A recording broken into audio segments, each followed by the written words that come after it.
he will still close his eyes if he wants to say something. If it's mum, he will, and then he will stop. He'll start a sentence and he'll stop, or he'll backtrack and start again. The hardest part for me in the beginning was not knowing, where does this fall? Is this a really small issue and I'm blowing it out of proportion? Or is this a very big issue?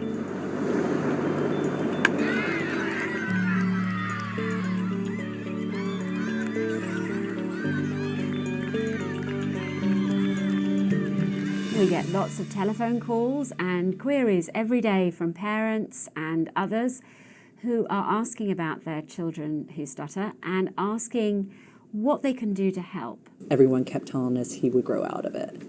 And even our pediatrician, every visit we would bring it up, and we were just told even by the preschool teachers this is sometimes normal and that he would grow out of it. I think we felt extremely guilty that we might have caused it. Yeah, I think a natural response is it something we've done? Is it our lifestyle? We know there are things that definitely don't help it, and it would be nice if you knew those immediately.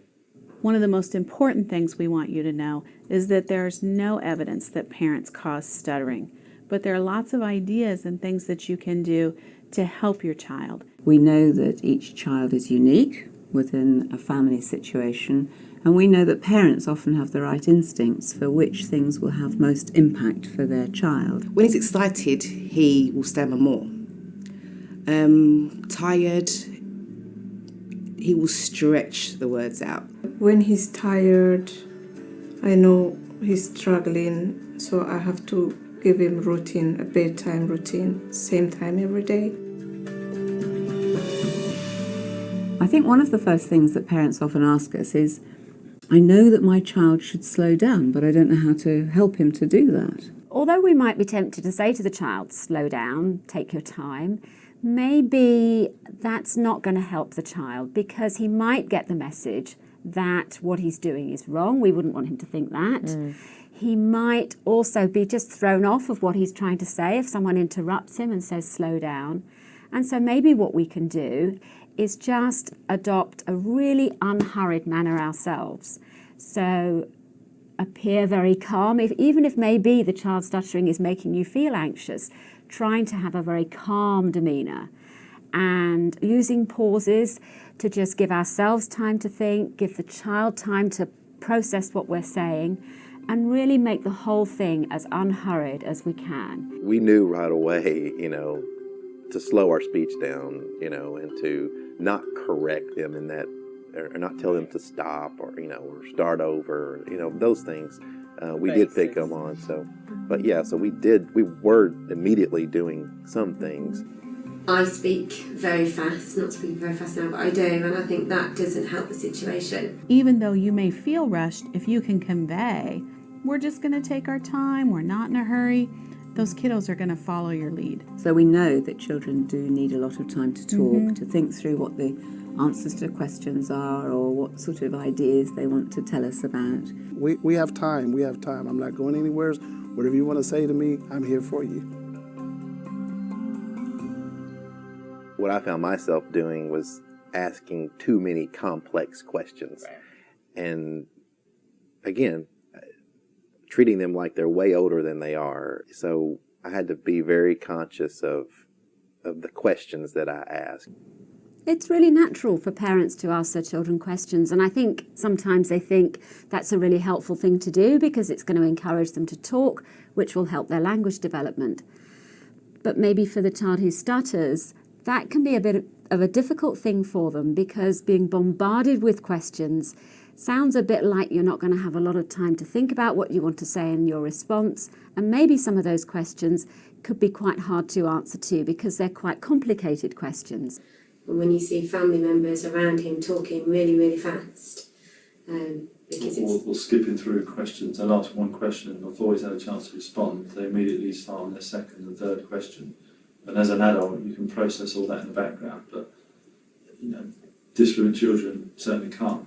you make sure you give them plenty of time to think about what they want to say, and then to say it and make sure they've really finished before you come in with something else that you want to say. And sometimes too you can turn it around so that maybe what otherwise might have been a question turns into more of a comment. So if you want to find out what they had for lunch today, then saying something like, I had soup for my lunch today. I wonder what you had. Or sometimes you can just say, I had soup today. Yeah.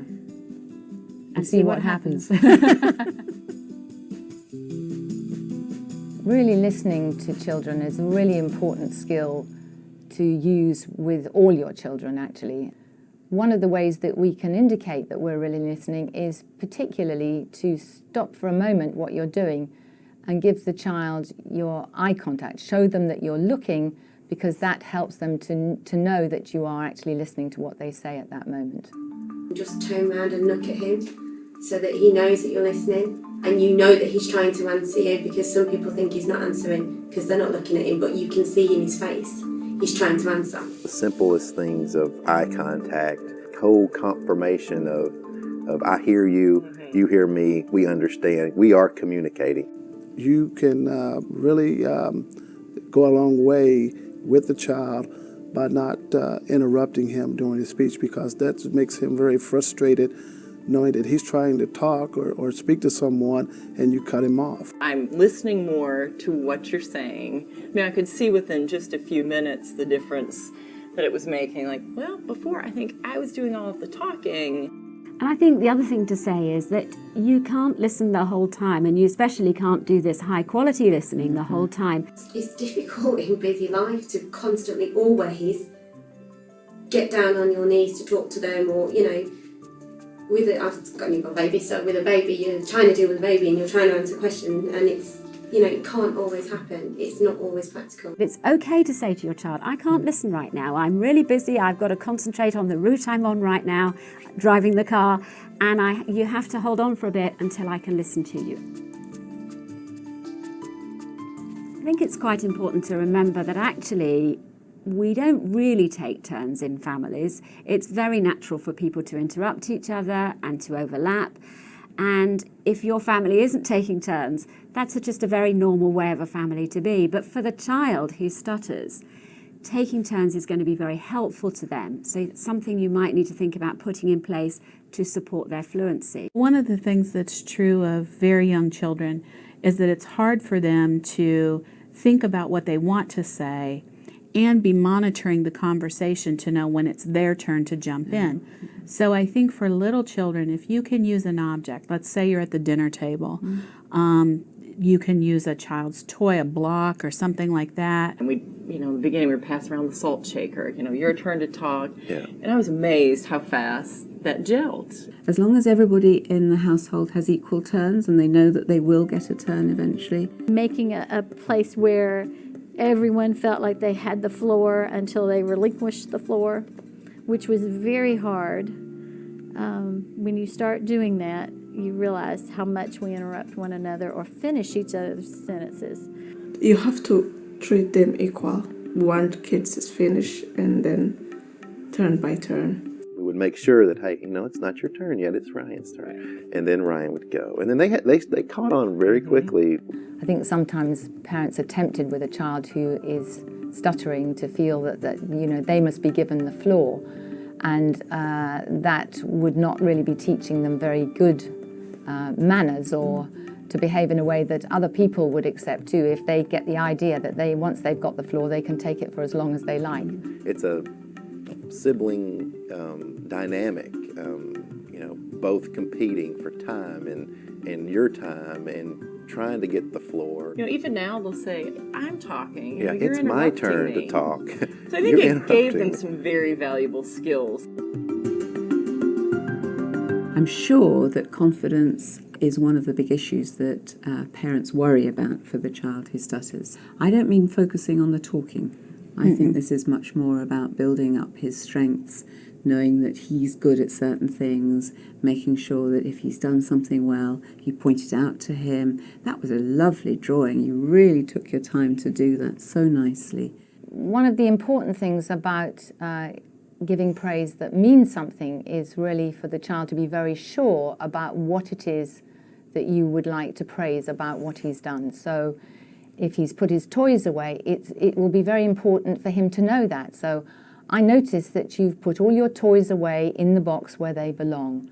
And then adding a label to it, things like you're very helpful, or you're so thoughtful, or I really appreciate you, you're really responsible, things like that, so that the child walks away and they think to themselves, I'm really helpful. Those are all ways that'll help build their confidence.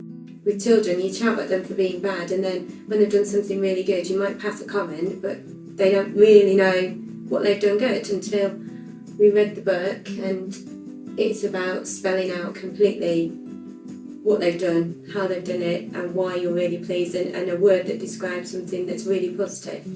And William has really relished, using words like "that's very clever," "that's very grown up," "very proud of you." It's nice to see because you can see how happy it makes him feel. I think, in addition, a child who feels listened to, properly, really listened to, will feel good about himself as well. So the combination of praise, the listening skills, the taking your time, means that he's a special person.